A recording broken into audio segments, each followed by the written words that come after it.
Will hope you all are doing well. आज हम लोग आईपीसी के दो सेक्शंस डिस्कस करेंगे, कंटिन्यू करेंगे आईपीसी के सेक्शंस जो कि फाइन से रिलेटेड हैं। सेक्शन 65 और सेक्शन 66 आज हम लोग पढ़ेंगे। बहुत ही आसान से सेक्शंस हैं और छोटे सेक्शंस हैं।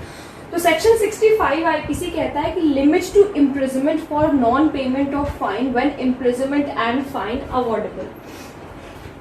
जैसा कि मैंने आप लोगों को पिछली में बात बताया था कि आगे के सेक्शन में हम लोग ये पढ़ेंगे कि ये जो जब कोई फाइन नहीं भर पाता है तो उसको कितने वक्त के लिए इम्प्रिजनमेंट होती है, मतलब जिस ऑफेंस के लिए उसको इम्प्रिजनमेंट हुई है वो तो हुई ही है, लेकिन अब अगर उसने पेमेंट नहीं किया है फाइन का तो उसको कितनी इम्प्रिजनमेंट हो सकती है। सेक्शन 65 ये बताता है। तो आइए पढ़ते हैं। The term for which the court directs the offender to be imprisoned in default of payment of fine shall not exceed 1/4 of the term of imprisonment, which is maximum fixed for the offence, if the offence be punishable with imprisonment as well as fine।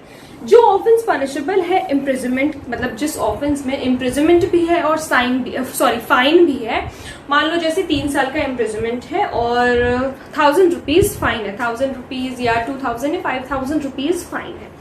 तो फिर से कि 3 साल का 3 years का imprisonment है और 5000 rupees fine है। अब ऐसे में क्या होगा इस केस में, तो अब उसने क्या किया, जो ऑफेंडर है उसने 3 इयर्स की इम्प्रिजनमेंट, तो जो ऑफेंस की इम्प्रिजनमेंट थी ओरिजिनली वो तो उसने जेल में बिता लिया उतना टाइम, लेकिन उसने 5000 रुपीज नहीं भरे। तो जब अब जेल से जब उसके निकलने का टाइम आया तब पता चला कि उसने 5000 रुपीज नहीं भरे, तो अब उसको कोर्ट दोबारा से पनिशमेंट दे सकती है। किस चीज की, कि उसने पेमेंट नहीं किया है फाइन का। लेकिन अब क्या फिर से उसको 3 साल की सजा दी जाएगी? नहीं, अब उसको जैसे जो हमारे ऑफेंस पनिशेबल था 3 साल के लिए, तो अब उस ऑफेंस को निकाला जाएगा। कोई भी वो ऑफेंस हो, कितने भी दिन के लिए पनिशेबल हो, मान लो जैसे कोई 3 साल के लिए, कोई 2 साल के लिए, कोई 5 साल के लिए। अब अगर 3 साल के लिए वो ऑफेंस पनिशेबल है तो 3 साल का पहले 1/4 निकाला जाएगा। ठीक है, ध्यान से सुनना, 3 साल का 1/4 निकाला जाएगा जैसा कि सेक्शन में बताया गया है।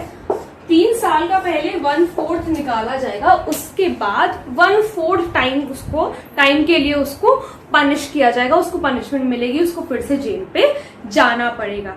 किसी भी जहां पर imprisonment as well as fine है, जिस भी ऑफेंस में, उसमें जितने साल का इम्प्रिजनमेंट है, अगर ऑफेंडर ने फाइन नहीं भरा, जितने साल का भी इम्प्रिजनमेंट है, चाहे 200 दिन का इम्प्रिजनमेंट हो या 3 साल का इम्प्रिजनमेंट हो, महीने का, कितने भी 3 महीने का इम्प्रिजनमेंट हो, अब 3 महीने का भी उसमें कोर्ट पहले 1/4 निकालेगी, उसके बाद वो जो 1/4 टाइम जो बचेगा उसमें दोबारा से उसको जेल में जाना पड़ेगा ऑफेंडर को। तो ये सिंपल सी बात थी, आई होप समझ में आ गई होगी। अब सेक्शन 66 आईपीसी क्या कहता है, description of imprisonment for non payment of fine.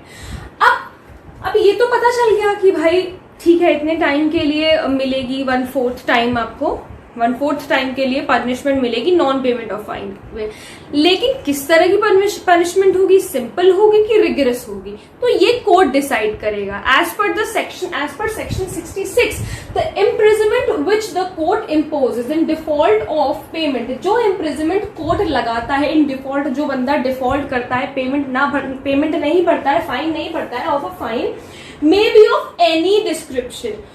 ये सेक्शन कहता है सेक्शन 66 की किसी भी डिस्क्रिप्शन का हो सकता है, सिंपल भी हो सकता है और रिगरस भी हो सकता है। ये पूरी तरीके से at the discretion of court होता है, यानी कि डिस्क्रिशन का मतलब है कोर्ट पे डिपेंड करता है कि वो क्या पनिशमेंट देगी, सिंपल देगी ऑनरेबल कोर्ट या फिर रिगरस पनिशमेंट देगी अगर नॉन पेमेंट ऑफ फाइन हुआ है, may be of any description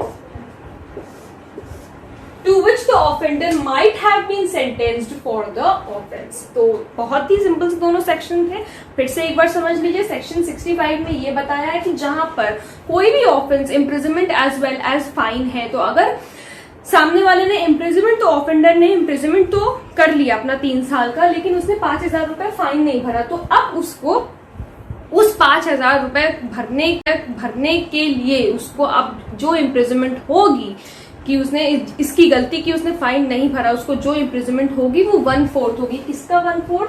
जो ऑफेंस का टाइम था, जो उसकी पनिशमेंट का टाइम था, 3 साल था, 3 साल का 1/4 निकाला जाएगा। 66 में ये डिफाइंड है कि इम्प्रिजनमेंट किसी भी डिस्क्रिप्शन की हो सकती है, फिर चाहे वो सिंपल हो